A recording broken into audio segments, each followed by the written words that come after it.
Hola queridos estudiantes, estamos viendo el capítulo de la segunda semana, que sería parte del capítulo 8 de Roots, músculo esquelético y liso, y también vamos a incluir aquí una parte del libro de Bernie Levy del músculo cardíaco como tal, aunque lo volveremos a ver para la parte de cardiovascular.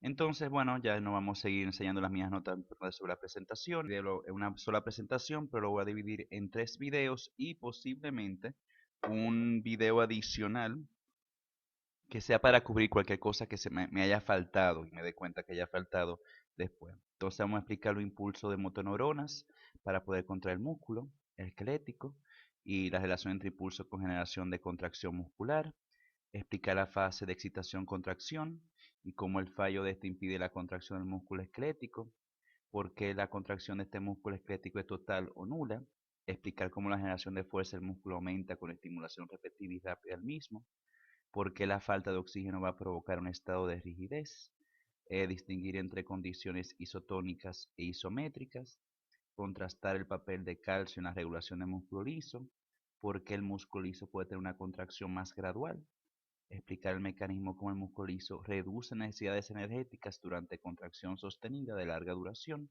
y conocer las características mecánicas y eléctricas que permiten la contracción del músculo cardíaco. Entre el video que yo le digo que va a ser como la ñapa, va a ser un bien cortico, si me faltó algo después me di cuenta de cualquiera de los 3 tipos de tejidos musculares, vamos a ver una distinción aparte, un cuadro de distinción entre el tejido muscular, ya sea esquelético, cardíaco, liso, qué similitudes estructurales y funcionales tienen y qué diferencia tienen. Entonces el músculo esquelético, empezando ya con el primer video, se va a asociar a los huesos, aunque podemos encontrar algunos músculos esqueléticos que no están asociados a huesos, como el diafragma, como parte del esófago, etcétera. Entonces por eso, en otra estructura también. Y su función es básicamente movimientos amplios y energéticos. Tiene que ver con el mantenimiento de la postura y son utilizados también no solamente para movimientos grosos como caminar, etcétera, sino también para movimientos delicados y precisos como los que utilizamos en la mano.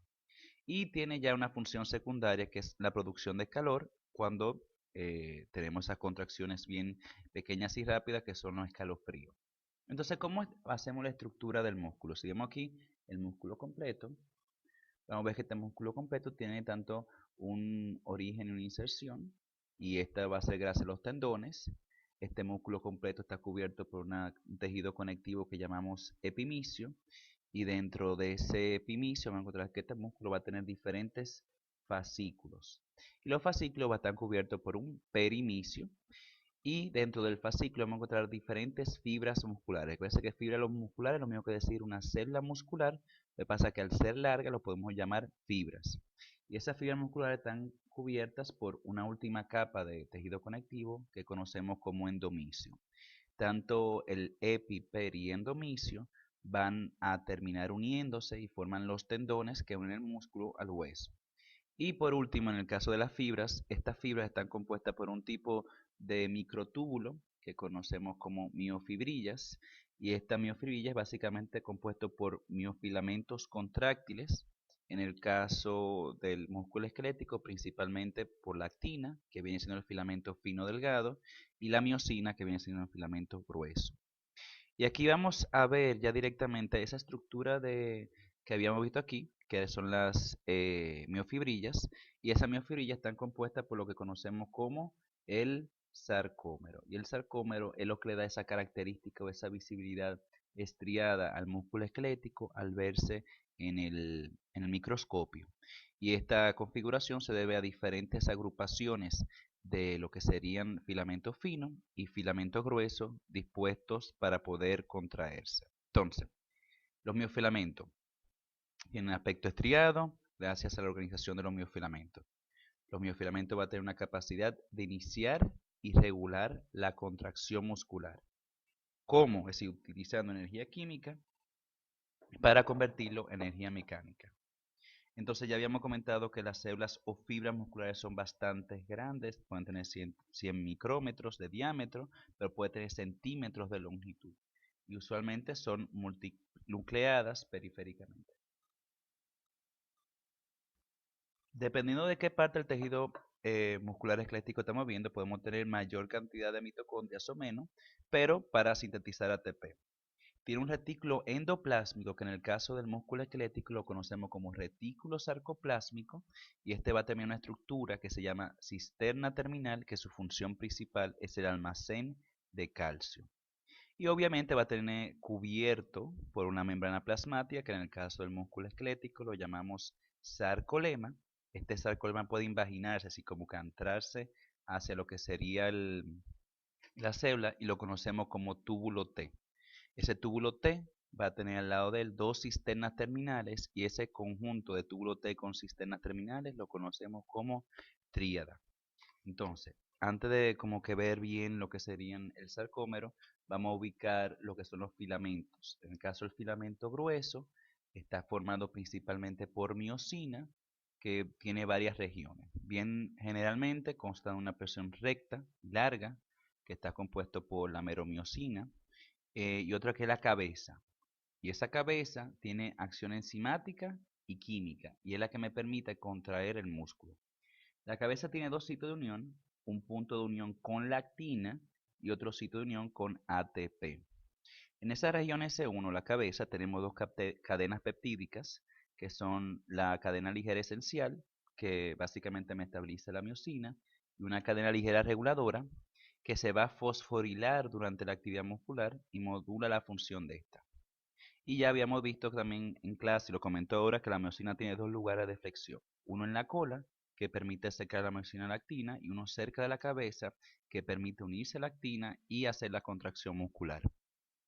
Entonces aquí estamos viendo el componente de los miofilamentos. Fíjense que aquí tenemos la región S1, que viene siendo la cabeza, y aquí tenemos la región S2, que viene siendo como el cuerpo. Y fíjense que tenemos aquí dos puntos de unión, uno que va a ser para ATP, que estoy circulando ahora, y este de aquí, que sería que se une a la actina. Y los filamentos delgados están compuestos principalmente por actina. Son básicamente dos cadenas de subunidades, y son muchas proteínas globulares que forman como si fueran cadenas, y forman dos cadenas entre sí. Es decir, básicamente de una manera helicoidal, y que gira media vuelta cada 7 monómeros de actina. La actina la podemos decir como, por ejemplo, actina G, que es el monómero, y ya cuando vemos la cadena como tal, lo conocemos como la cadena actina, como actina F, que es filamentosa. Alrededor de esa actina tenemos una proteína fibrosa, que conocemos como la protomiosina, tropomiosina, perdón, y que se va a extender a lo largo de los 7 monómeros de actina G por la hendidura de la actina F, así que como que va como que bordeándola. Y veremos que eso es lo que me está tapando de los puntos de unión de la actina con la miosina, o los puntos de unión que tiene la actina para la miosina. Y básicamente sé que al extremo de cada molécula de tropomiosina hay un complejo proteico, la troponina, y esa troponina, que aquí en verdad no debía ser troponina, sino troponina, y está compuesta por tres subunidades: la troponina C, la T y la I. Y aquí vemos directamente esto, lo que sería los monómeros de actina, que son estos circulitos, y ya la cadena, que es el filamento, que forma como si fuera una cadena de perlas. Vemos que encima de él vamos a tener lo que sería la tropomiosina, que me está tapando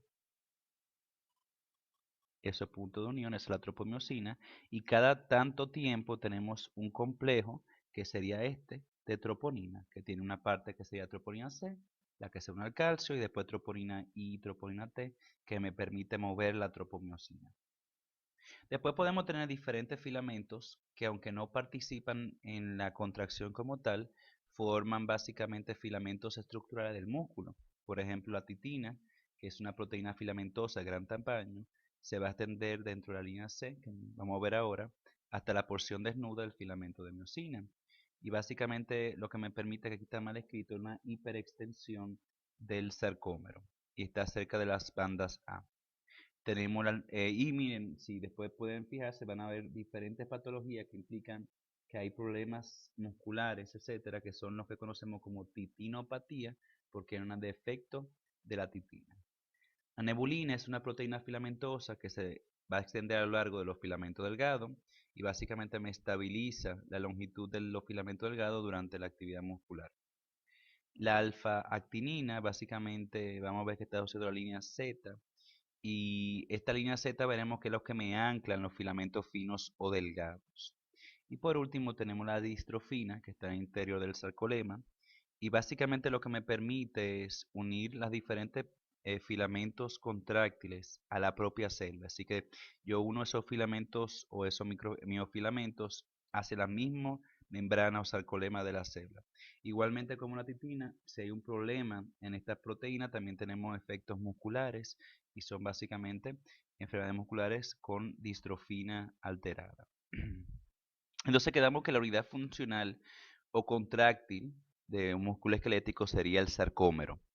Y básicamente una sola fibra va a contener cientos o miles de miofibrillas paralelas. Vamos a tener que tener un aspecto oscuro claro dependiendo de qué esté moviendo, si solamente filamento delgado, si filamento grueso o si una combinación de esto. Y ahorita cuando veamos la próxima imagen, que es esta, vamos a ver que podemos dividir el sarcómero entre dos líneas Z, esa que parece como una Z, que parece bandeada, así, y eso es el sarcómero. Entonces, si después vamos a ver que hay una banda A, que sería esta de aquí. Esta banda A es oscura, vamos a ver oscuro, y que tiene en la parte central una zona H, que tiene un color un poquito más claro. Después yo voy hecho para atrás para que vean la imagen de vuelta. Y esa banda A, vamos a ver que tiene tanto filamentos gruesos y filamentos delgados, y por eso, al tener esos dos filamentos, se ve más oscuro. En el caso de la línea, lo que sería la zona H y el centro del sarcómero, que es la línea M, se ve un poco más claro porque solamente encontramos ahí, y si lo ven aquí, filamentos gruesos. Y por eso se ve un poquito más claro. Y la banda I, que básicamente vamos a encontrar eso al lado, sí, en ambos lados adyacentes de la línea Z, tiene un aspecto más claro y solamente vamos a encontrar aquí lo que serían los filamentos delgados. Vamos a echarlo para atrás un segundo para que lo veamos de vuelta. Fíjense que aquí, esto que se ve más oscuro, es la banda A. Fíjense que aquí la línea Z y adyacente a la línea Z tenemos lo que sería la banda I, que es más claro. Y aquí en el medio, esta línea, esta banda H y el centro, que sería la línea M, se ve un poco más claro porque lo que tenemos principalmente es filamentos gruesos y no tenemos filamentos finos. Entonces, aquí tenemos el filamento otra vez grueso. Fíjense que tenemos la cadena larga, la cadena liviana con dos cabezas. Y el filamento delgado que va a tener las partes globulares, que es actina, actina G. Ya todo eso lo llamamos actina incompleta, actina F. En la hendidura de esa actina tenemos bordeando la tropomiosina. Y cada tanto tiempo vamos a tener ese complejo de troponina, troponina C y T. Y aquí tenemos otra vez, fíjense aquí lo que le comentaba, que aquí teníamos la línea Z. Y aquí me está, como quien dice, acoplando o me está fijando la titina lo que sería a esos filamentos. ¿Ok? Y vamos a ver que la organización del sarcómero vamos a encontrar que puede estar más engrosado o puede estar más extendido o más unido. Y esto va a depender, lo veremos después, de la fuerza de contracción. Y vamos a ver aquí que tenemos, por ejemplo, lo que sería la membrana plasmática. Vamos a suponer que esto fuera toda la célula. Aquí, todo esto es la célula. Y cada tanto tiempo tenemos que parte del sarcolema se introduce hacia el interior de la célula. Y al lado de cada una de ellas tenemos la terminación de un retículo sarcoplásmico, que sería la cisterna terminal, estas dos cosas que estoy envolviendo. Y aquí lo que hay es calcio. ¿Ok? Entonces vamos a ver ahora cómo se puede contraer ese músculo esquelético. Y empezamos entendiendo que el músculo esquelético está inervado por el sistema nervioso central. Entonces estamos diciendo que de la médula se va a mandar una señal por un nervio motor hacia el músculo. Es decir, que aquí lo que vamos a tener es que cada fibra muscular tiene que estar inervada por un músculo, digo, por un nervio motor que me le estimule. Si no le estimula, no se contrae. ¿Ok?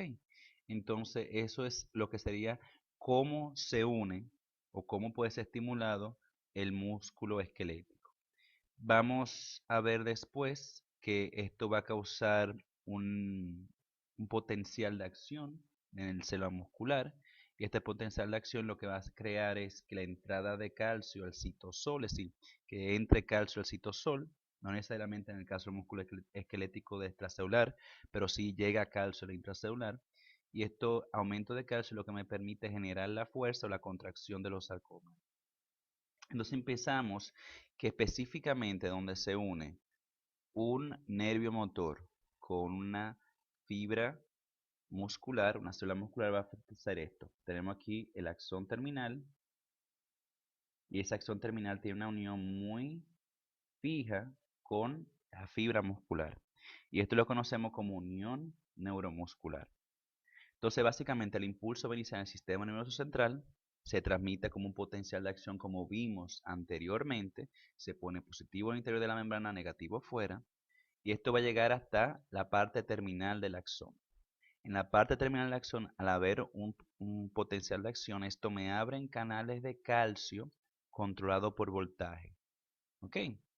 Y esto permite entonces que ese calcio que entre haga que si ese axón terminal está lleno de vesículas con neurotransmisores, que esas vesículas se unan a la membrana plasmática, y esta membrana plasmática entonces se salga hacia el exterior. Entonces tenemos lo que sería una exocitosis regulada de las vesículas secretoras. Y en el caso del músculo esquelético, el neurotransmisor que estamos investigando es la acetilcolina. Como esta unión neuromuscular se parece mucho a lo que sería una sinapsis, tenemos que tener pendiente que vamos a tener el axón terminal, que es el espacio presináptico, el espacio sináptico, y en el caso del músculo, en vez de decir membrana postsináptica, tenemos una placa motora del músculo con una región específica de la fibra del músculo esquelético que recibe la acetilcolina. Volviendo otra vez, la placa motora, esta que estamos diciendo, contiene receptores nicotínicos de acetilcolina. Y esos receptores nicotínicos de acetilcolina lo que básicamente van a hacer que si acetilcolina llega, me abre, y entonces ¿qué vamos a tener? Que van a entrar iones y van a salir iones. Entonces estamos bregando con un canal iónico controlado por ligando, y cuando pasa eso que abre, va a entrar sodio a la célula y sale un poco de potasio. Como es más la entrada de positivo que la salida de positivo, se crea una corriente positiva que me permite despolarizar la placa motora. Esto es un proceso gradual y depende del número de receptores que estén unidos a la acetilcolina. Entonces, punto y aparte, o paréntesis, recuérdense que ese canal iónico va a estar abierto siempre y cuando acetilcolina esté unida a su receptor del canal iónico. ¿Y qué pasa? Que tenemos una enzima que es la acetilcolinesterasa, que me puede degradar acetilcolina en colina y acetato, y esto termina la función que tenía acetilcolina y se cierran los canales iónicos controlados por ligando. Por lo tanto, ya yo no puedo despolarizar más la membrana de la célula muscular. Ya volviendo al caso, la despolarización de la placa motora se va a propagar. Y aunque vemos que en la placa motora no hay canales, es decir, lo que hay canales iónicos controlados por ligando, ya en la membrana plasmática, el sarcolema, ya sí tenemos canales de sodio controlados por voltaje, y esto me permite la entrada de sodio a otras partes de la membrana, y lo mismo que decir que estoy despolarizando esa membrana. Y si despolarizamos la membrana, se va obviamente a propagar a través de todo el sarcolema, y eso sigue propagándose hacia el túbulo T, y básicamente va a alcanzar la región de la tríada. Cuando llegue a la tríada, ese potencial de acción, vamos a tener en las cisternas terminales unos receptores. Uno de dihidropiridina, y es básicamente como un sensor de voltaje. Sintió que cambió el voltaje de la membrana. Y tenemos, recuerden que esto es en cisterna terminal, y tenemos uno de rianodina, y rianodina básicamente abren canales de calcio de la cisterna terminal, y como el cisterna terminal lo que tiene un reguero de calcio, va a salir de ahí, del retículo sarcoplásmico de la cisterna terminal, hacia lo que sería el citosol. Entonces, ese complejo de unión de hidropiridina y rianodina va a permitir la salida del calcio con su gradiente de concentración hacia el espacio intracelular. Y aquí básicamente lo que estamos viendo, el axón terminal lleno de vesícula, me llegó el potencial de acción y eso permite la entrada de calcio.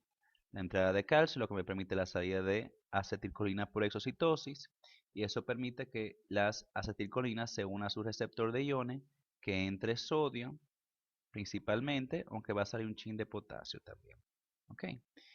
Y aquí lo vemos simplemente lo mismo. Fíjense que después que se generó, vamos mejor después que se generó la entrada de sodio, eso me despolariza esto, recuerdo esto es controlado por ligando, y ya por aquí, cuando se pone esto positivo, se empieza a propagar, y esto permite la apertura de canales de sodio controlado por voltaje, que me permite seguir propagando el impulso a través del sarcolema.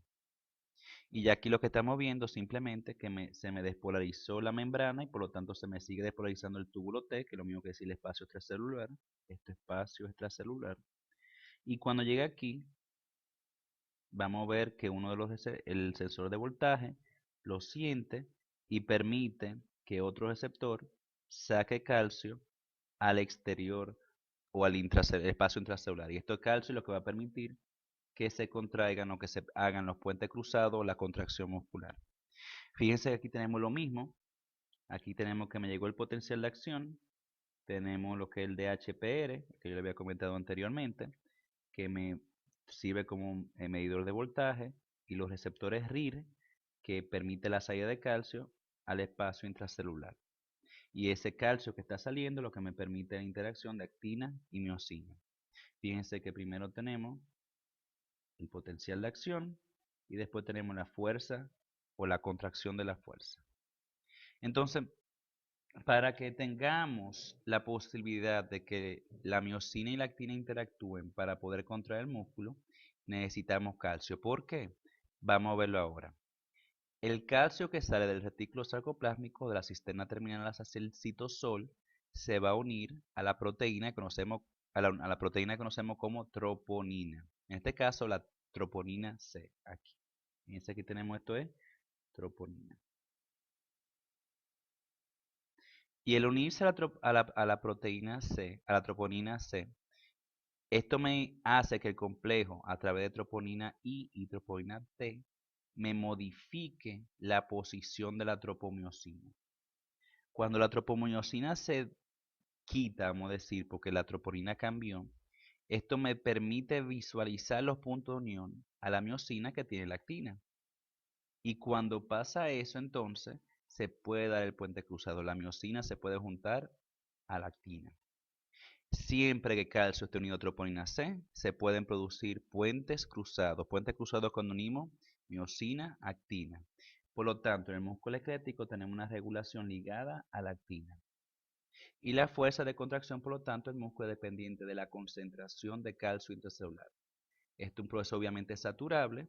Si llegamos a activar todo el calcio posible, ya no llega a una fuerza de contracción tope, vamos a decir. Y obviamente, en este momento vamos a ver que la miosina está energetizada y asociada a ADP y fósforo inorgánico, que permite que la miosina se una a la actina. Volviendo, se descubren los puntos de unión, es decir, de que tiene la actina de la miosina. Y la miosina entonces ya está atraída a la actina y se une con la actina en su punto de unión. En el momento que pasa eso, la miosina pierde su afinidad a ADP y fósforo inorgánico, que se van. Cuando eso pasa, la miosina, que estaba simplemente así, vamos a suponer la miosina y vamos a suponer que está la actina, cuando pasa esto, ya está unido estos dos, la miosina lo que hace es que flexiona la cabeza cuando se va ADP y fósforo inorgánico. Y esta flexión de la cabeza es un proceso que conocemos como golpe de fuerza, que básicamente lo que le dicen en inglés es stroke algo, se me fue el nombre, pero es golpe de fuerza, y eso básicamente tira la actina hacia el centro del sarcómero. Cuando ya te pasó eso, que hizo el golpe de fuerza, flexionó la cabeza de la miosina, ya no se puede separar de la actina, y esto se conoce como un puente cruzado rígido. Para poder volver a separarse, tenemos que necesitar un ATP que se una al sitio de unión de la miosina con ATP y se separa del puente cruzado. Entonces la miosina ya se separó. La ATPasa que tenemos en ese punto de unión, básicamente coge e hidroliza el ATP que tiene la miosina y me da ADP y fósforo inorgánico que se queda pegado en esa zona. Esto me libera energía y me da la conformación de la miosina a su forma original, es decir, que está listo para otro puente cruzado. ¿Por qué se daría otro puente cruzado? Bueno, siempre que tengamos el músculo activado, así un calcio adentro, suficiente aporte de ATP y que el músculo no haya llegado ya a su acortamiento máximo, así que no pueda contraerse más. En el caso de una persona que murió, al poco tiempo se degrada ATP, por lo que ya las miosinas que están unidas a la actina no se pueden separar y por lo tanto tenemos lo que conocemos como rigidez cadavérica o rigor mortis. En total, el acortamiento de un sarcómero es simplemente un micrómetro y eso no es nada, pero ¿qué pasa? Como tenemos miles y miles de sarcómeros, todo eso si lo juntamos, eso es un micrómetro, un micrómetro me da lo que vemos ya como el acortamiento muscular visible. Y nos fijamos que estas dos son dos imágenes del mismo puente cruzado. Tenemos aquí en descanso la miosina con fósforo inorgánico ADP. No se puede unir la miosina a la actina, pero llegó calcio. Esto me quitó la troponina donde estaba, me quitó la troponina, me quitó la troponina donde estaba, y ya permiten juntar la miosina con la actina. Ahí cuando pasa eso, tanto el fósforo inorgánico como la ADP se va y se da, bueno, el power stroke que se me fue ahorita, eh, el power stroke y el golpe o golpe de fuerza permite entonces ya flexionar la cabeza de la miosina y esto me lleva la actina hacia el centro del sarcómero. Ya aquí, cuando pasa esto, necesitamos que para que se despegue esa miosina de la actina, necesitamos introducir ATP.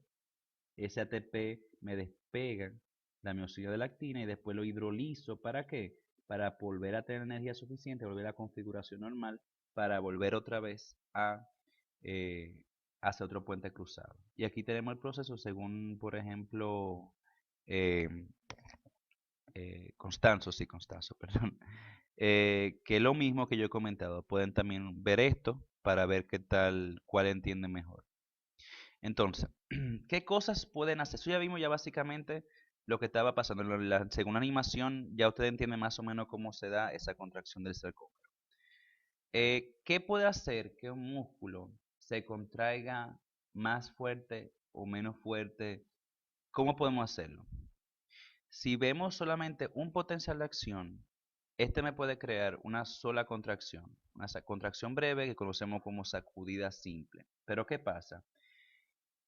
Si yo voy sumando temporalmente, sin el tiempo, los estímulos, si yo voy aumentando la frecuencia de estimulación, yo puedo aumentar la fuerza de contracción. Fíjense que aquí tenemos simplemente un potencial de acción, me da una contracción.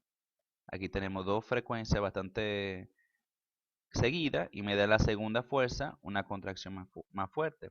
Ahora yo puedo tener estimulaciones tan cercanas que yo simplemente lo que estoy creando es una sola contracción más fuerte de lo normal. Y si lo vemos aquí, como la frecuencia en el tiempo que yo mando estímulo de la acción del motor, del nervio motor, y cada vez disminuyo la frecuencia, vamos viendo que cada vez la contracción se va volviendo más fuerte hasta que finalmente tenemos una contracción sostenida que conocemos como tétano. Ya esa contracción sostenida, si se mantiene esa estimulación, eventualmente el músculo va a empezar a disminuir de fuerza y lo conocemos como fatiga. ¿Ok? Entonces, estímulo repetitivo y rápido de fibras musculares causa una contracción sostenida y amplificada, que conocemos como contracción tetánica. Si los estímulos son tan juntos, tan poco tiempo, y no se observa ninguna fluctuación o relajación del músculo, lo conocemos como contracción tetánica sostenida. Entonces el potencial de acción aquí no cambia, si no tenemos aumento o disminución del estímulo. Lo que tenemos es disminución del tiempo en que yo voy a estimular, una frecuencia más rápida. Si yo tengo una tetania parcial, es decir, que todavía veo una cierta relajación, aunque el calcio intracelular va a estar aumentado, también tenemos que tener pendiente que parte de eso que aumenta la fuerza, ¿qué es? Que todavía yo no he terminado de relajar completamente el músculo, por lo tanto la segunda contracción va a ser más fuerte. Ya en la tetania fusionada, así que no vemos disminución de lo que sería la fuerza, lo que vamos a ver es que la contracción muscular también va a ser mucho más fuerte. ¿Por qué? Porque aparte de que no se ha relajado el músculo, tenemos un aumento del calcio intracelular. Es decir, no hemos entrado todo el calcio a través del retículo sarcoplásmico. Fíjense que aquí tenemos lo mismo, es decir, aquí tenemos la fuerza en azul y los rojos vienen siendo el calcio intracelular. Y fíjense que una contracción sube y baja. En la que el tétano no completo o parcial, fíjense que el calcio casi siempre regresa a la normalidad, pero la fuerza aumenta. ¿Por qué? Porque todavía tengo puente cruzado y eso permite el aumento de la fuerza. Ya en la tetania completa, el calcio se mantiene siempre elevado porque no da tiempo mandarlo otra vez al retículo sarcoplásmico y por lo tanto la fuerza se mantiene sostenida. Y eso está mal escrito, no es sudación, yo no, era unidad motora, eso no, háganle caso omiso. Básicamente unidad motora es que, por ejemplo, aunque un nervio me estimula, un nervio motor me estimula las fibras musculares, no es que un nervio motor me estimula una fibra muscular, sino que un axón motor puede ramificarse y cada una de esas ramificaciones va a una fibra muscular. Por lo que una neurona puede llevar muchas fibras musculares y esto lo conocemos como unidad motora. Esta unidad motora puede ser pequeña cuando queremos hacer trabajos precisos como lo de la mano o los dos ojos, o puede ser una unidad motora grande cuando tenemos una neurona que inerva decenas de miles de fibras musculares, como pasa en los músculos grandes, bíceps, cuádriceps, etc. El número de unidades motora activas en cualquier momento determina la fuerza. Quiero decir, si yo no me estimulo una unidad motora, voy a tener menos fuerza. Mientras más unidad motora yo estimule, más fuerza voy a tener. Es lo que conocemos como sumación de unidades motoras o sumación espacial.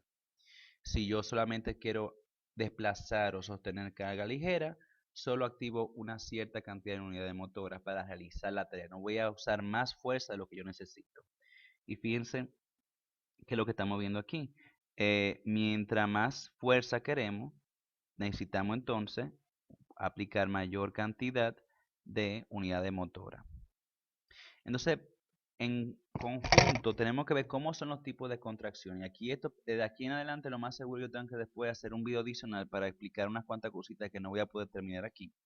Simplemente ubicar que tenemos contracción que conocemos como isométrica. Isométrica, mismo tamaño, implica que el músculo está unido a algo fijo. Está en forma permanente unido a algo fijo. Entonces cuando se contrae, va a generar fuerza, sentimos la contracción, pero no hay movimiento. Un ejemplo claro fuera que ustedes se pusieran a empujar la pared de un IBE, por ejemplo. Por más que hagan fuerza, por más que se contraiga el músculo, eh, no va a haber cambio ni en la pared ni en su músculo.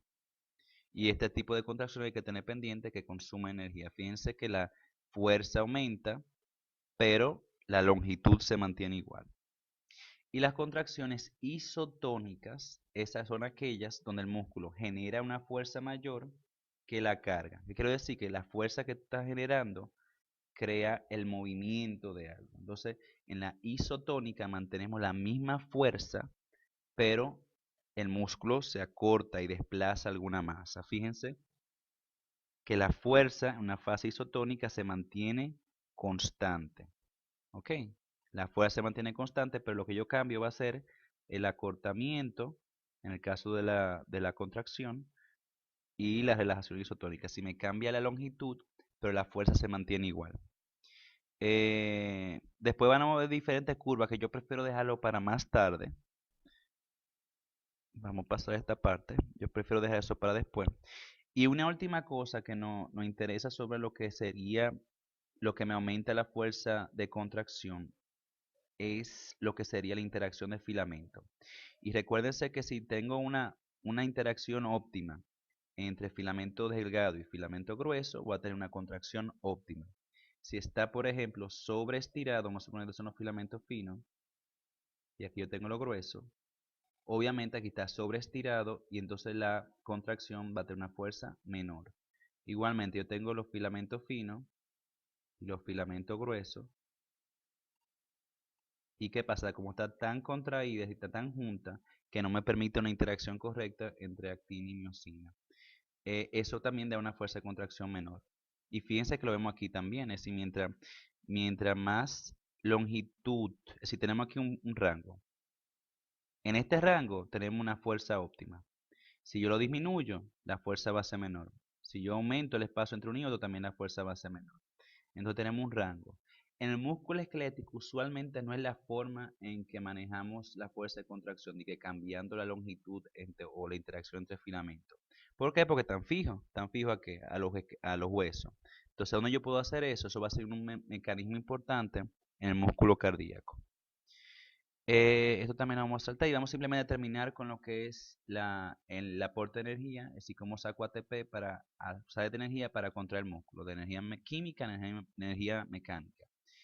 El ATP es el combustible inmediato, ya lo vimos para qué. Primero, lo vimos para poder juntar la miosina con actina, es decir, dar el golpe, la fuerza de golpe, el movimiento de la actina hacia el centro, para separar la miosina y por último para entrar de manera activa calcio al retículo sarcoplásmico, la cisterna terminal.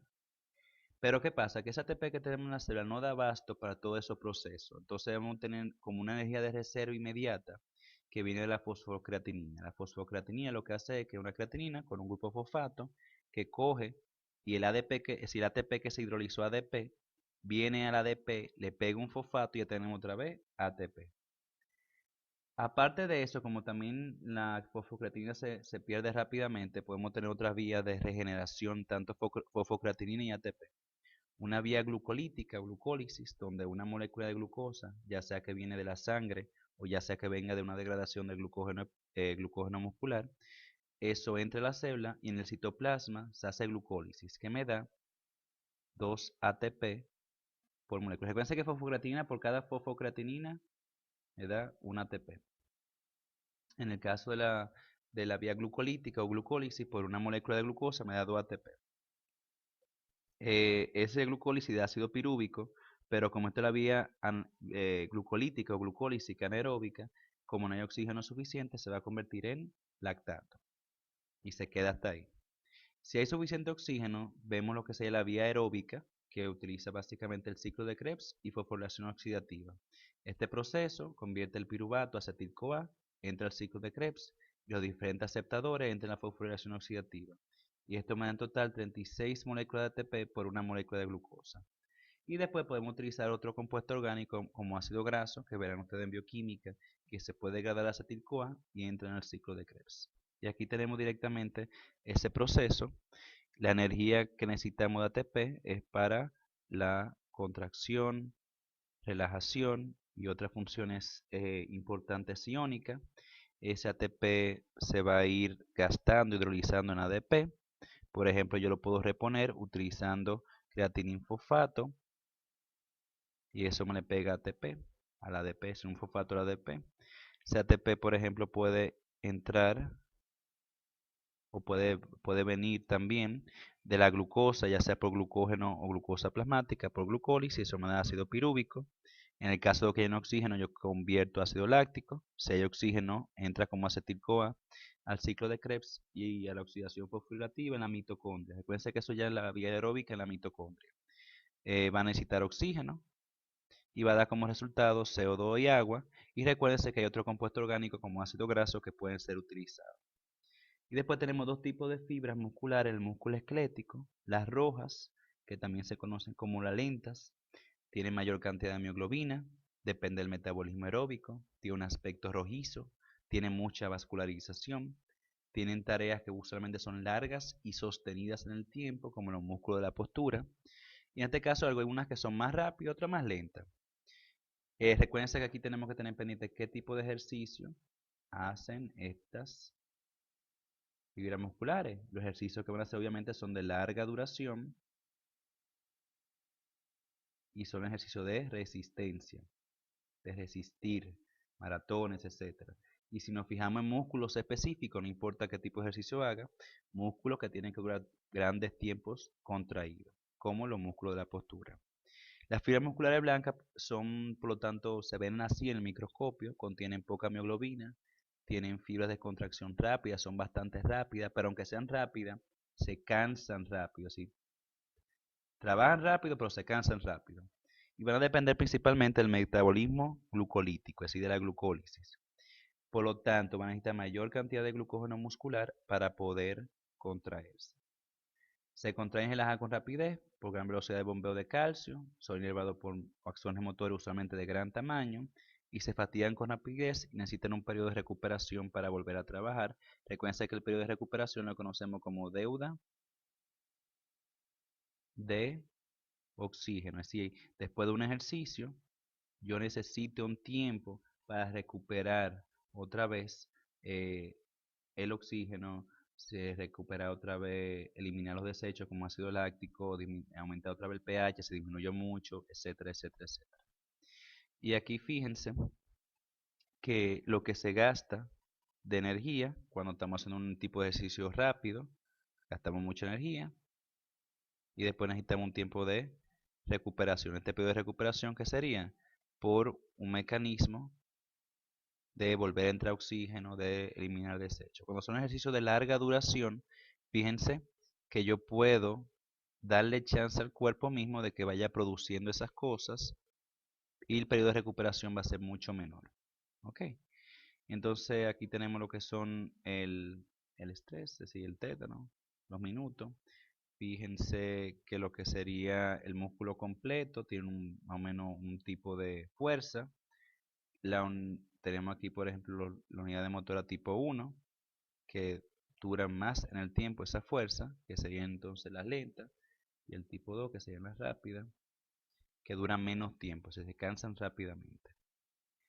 Entonces ya con esto terminamos la primera parte de lo que sería el tema de músculo, el músculo esquelético. Muchas gracias por su atención y espero que esto sea de uso para ustedes. Pasen buen día.